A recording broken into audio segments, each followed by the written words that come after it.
दोस्तों, आप सभी को राधे राधे। और अभी आप लोगों से ना मैं कुछ बातें करती हूँ। किसी विषय पे किसी टॉपिक में आप लोगों के सामने चर्चा करना चाहती हूँ। और वो है हमारा भारत की अर्थव्यवस्था और चाइना की अर्थव्यवस्था। आपको मैं बताती हूँ, जब भारत आज़ाद हुआ था ना 15 अगस्त 1947 में, तो उसके 2 साल बाद, वैसे चाइना पूरी तरीके से तो कभी गुलाम नहीं हुआ था, बट फिर भी गुलाम था। चाइना भारत से 2 साल बाद आज़ाद हुआ। उसके बावजूद भी आज चाइना इतना डेवलप कैसे है? पता है क्यों? भारत की शिक्षा व्यवस्था में सैद्धांतिक शिक्षा व्यवस्था है, मतलब सिद्धांतों के अनुसार चल रहा है, किताबों के अनुसार चल रहा है। और चाइना की जो शिक्षा व्यवस्था है ना, वो व्यवहारिक शिक्षा व्यवस्था है।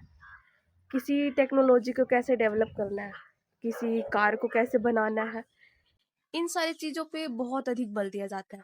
लेकिन भारत की अर्थव्यवस्था बस किताबों में हिस्ट्री, ज्योग्राफी, पॉलिटी, ये गलत नहीं है, बहुत ज़रूरी है। हमें अपने पृथ्वी के बारे में जानना चाहिए, हमें अपने इतिहास के बारे में जानना चाहिए। लेकिन ये हमारे भारत में कभी नहीं बताया जाता है ना कि हमें अगर कोई कार बनाना है तो कार कैसे बनाना है। बच्चों को ये नहीं पढ़ाया जाता कि हमें कार कैसे बनाना है। तो ये सारी चीज़ें हैं ना, भारत और चाइना में थोड़ा डिफरेंट हो जाता है। चाइना हमेशा डेवलप इसलिए रहा है ना, क्योंकि वहाँ की शिक्षा व्यवस्था बहुत ही व्यवहारिक है। आगे कैसे बढ़ना है, इकोनॉमी को कैसे मजबूत बनाना है, इन सारी चीज़ों पे बहुत अधिक चर्चा होती है। लेकिन हमारे भारत में ऐसा कुछ होता नहीं है।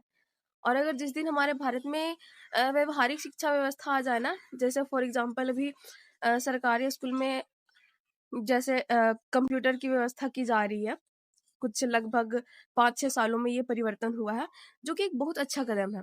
ये हमारे लिए, हमारे भारत के भविष्य के लिए और भारत को एक विकसित भारत बनाने के लिए बहुत ही अच्छा कदम है। इसी तरीके से अनेक कदम हमें शिक्षा व्यवस्था में उठानी होगी।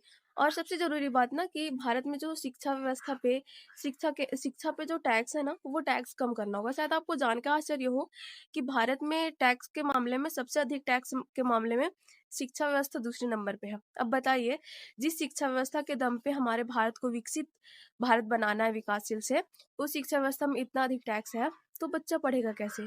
आप सरकारी गवर्नमेंट स्कूल में जाके देख लीजिए, बहुत ही कम बच्चे आपको मिलेंगे। पता है क्यों? क्योंकि वहाँ पे इतना सिस्टमैटिक तरीके से ना पढ़ाया नहीं जाता है। हर आप नेता के बच्चों को देख लीजिए या गवर्नमेंट सेक्टर में जो काम कर रहे हैं उनके बच्चों को देख लीजिए, वो कभी भी बच्चे को ना सरकारी स्कूल में पढ़ाने नहीं चाहते। क्यों? क्योंकि वहाँ की व्यवस्था अच्छी नहीं है। वहाँ व्यवस्था पहले अच्छी करनी होगी, तब जाके ना हमारा भारत डेवलप कंट्री के रूप में जाना जाएगा। तब हमारा भारत यूके, यूएसए, रसिया, चाइना, इन सारे बड़े बड़े अर्थव्यवस्था वाले देशों से ना टक्कर ले पाएगा। आपकी क्या राय है? कमेंट में बताएं।